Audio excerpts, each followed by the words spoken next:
Hello, Fathers Faithful. Thank you for joining me for Sunday School today.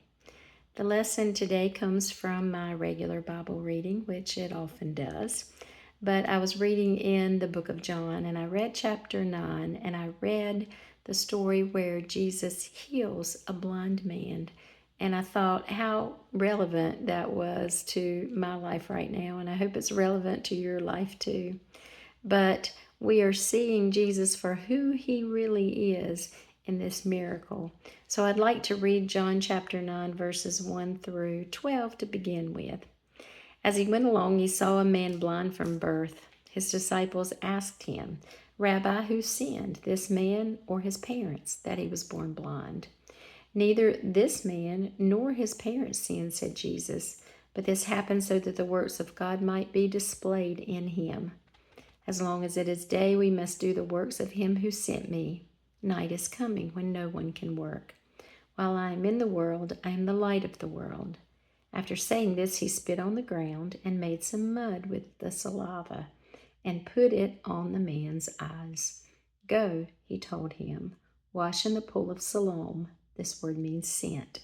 So the man went and washed and came home seeing. His neighbors and those who had formerly seen him begging asked, "Isn't this the same man who used to sit and beg?" Some claimed that he was. Others said, "No, he only looks like him." But he himself insisted, "I am the man." "How then were your eyes opened?" they asked. He replied, "The man they call Jesus made some mud and put it on my eyes. He told me to go to Siloam and wash. So I went and washed, and then I could see." "Where is this man?" they asked him. "I don't know," he said. The lesson actually comes from the whole chapter 9, but rather than reading through verse 41, I'll just tell you what happened. The man is healed of blindness, and he's brought to the Pharisees.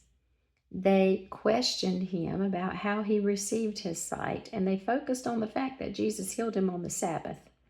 So they are divided, they are skeptical, and the Pharisees interrogate him, and then they interrogate his parents, and then they interrogate the man again. And they tried to discredit this miracle of Jesus. But despite this pressure, this healed man boldly defends Jesus, and he declares that he must be from God. And as a result, the Pharisees cast him out. And later, Jesus finds the man and he reveals himself as the Son of Man. And the man believes him and he worships him. Jesus then contrasts spiritual sight and blindness, warning that those who claim to see but reject him remain spiritually blind. Now, this is a story about a man who had never seen light in his life. He was born blind. He had seen no colors, no shapes, no faces. He had not seen the faces of his parents. And then one day he met Jesus and everything changed. But this chapter isn't just about physical sight. It's about spiritual sight. Some people can see with their eyes and still be blind in their hearts. So this passage of Scripture shows us how Jesus not only restores physical sight, but he also opens our eyes to the truth of who he really is. So there was a problem. This man was blind. He had been blind since birth, and the disciples asked Jesus, "Rabbi, who sinned, this man or his parents, that he was born blind?" The disciples assumed that suffering is punishment. We do that too, don't we? Sometimes we do, but Jesus says no. It was not that the man sinned or his parents, but that the works of God might be displayed in him. And that's very, very important because it shows us that God can use pain in our lives to reveal his power and to reveal his purpose. And in this case, this man's lifelong blindness was a part of a greater plan so that Jesus could display his power through his healing.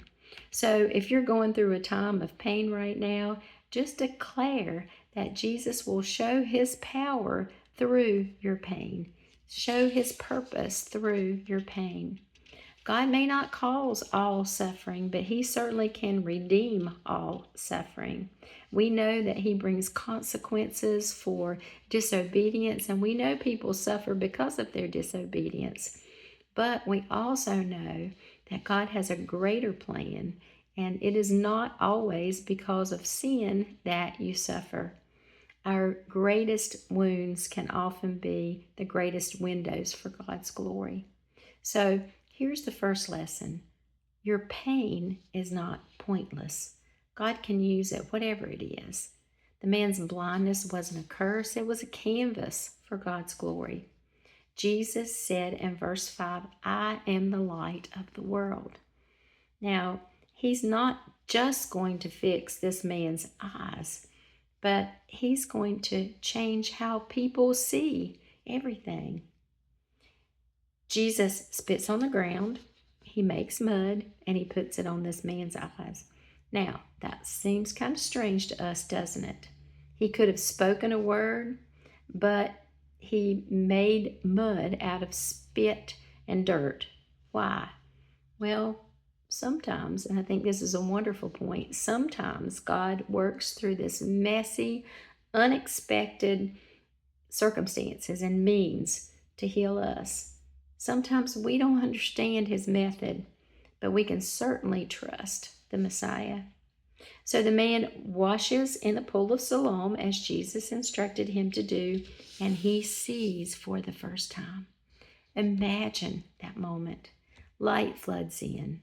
For the very first time, he sees the sky. He sees his hands. He sees other people. He sees the pool of Siloam. But notice something else. He still doesn't know who Jesus is. He's healed physically, but his spiritual journey has just begun. And now we read on and we see trouble starts. The Pharisees begin to investigate. They don't celebrate that he can see. They interrogate. Why? Because Jesus healed on the Sabbath. And they ask, how did he open your eyes? And the man said, well, he put mud on my eyes, and I washed, and I see. And they ask him again and again. They were trying to trap him. At first, in verse 11, the man calls Jesus a man. And then later, in verse 17, he calls Jesus a prophet. And eventually, in verse 33, he says, if this man were not from God, he could do nothing. So he's growing in faith, step by step, as they interrogate him. And even though he doesn't fully understand, he stands firm, and he will not deny what Jesus did for him. You know, sometimes people who have experienced Jesus are bolder than those who just have heard about him or know about him. So how do these religious leaders respond? Well, verse 34 tells us they cast him out. Why? Because he told the truth, because he could now see, and they couldn't handle that. Jesus hears later that the man was cast out, and he goes to find him. And Jesus asked him in verse 35, do you believe in the Son of Man? And the man replies, who is he, sir, that I may believe in him? And Jesus says in verse 37, you have seen him, and it is he who is speaking to you. So finally, the man sees not just with his eyes, but with his heart. And he says, Lord, I believe. And he worships. That's the goal of true healing. Not just to see the world around us, but to really see Jesus. And then Jesus says something else. He says in verse 39, for judgment I came into this world, that those who do not see may see, and those who see may become blind. In other words, those who admit their blindness, Jesus heals. But those who think they already see, they stay blind. The Pharisees asked, are we also blind? And Jesus replies in verse 41, if you were blind, you would have no guilt. But now that you say we see, your guilt remains. So their pride kept them blind. So the blind man started with physical blindness that ended up in spiritual sight. And the Pharisees started with physical sight that ended up in spiritual blindness. So here's the question for all of us today. Do you truly see Jesus for who he is? You might see with your eyes, but are you blind in your heart? Jesus still opens eyes. He still uses pain to display his power. He still seeks the outcast, and he still reveals himself to the humble. So if you feel blind or weak or rejected today, the good news is you are in the perfect position to be healed. Do you know the one who gives sight to the blind? Think about that this week. Thank you for joining me for Sunday School today. I will continue to pray for your families. Please pray for our family too, and I will see you again next week. Have a wonderful week.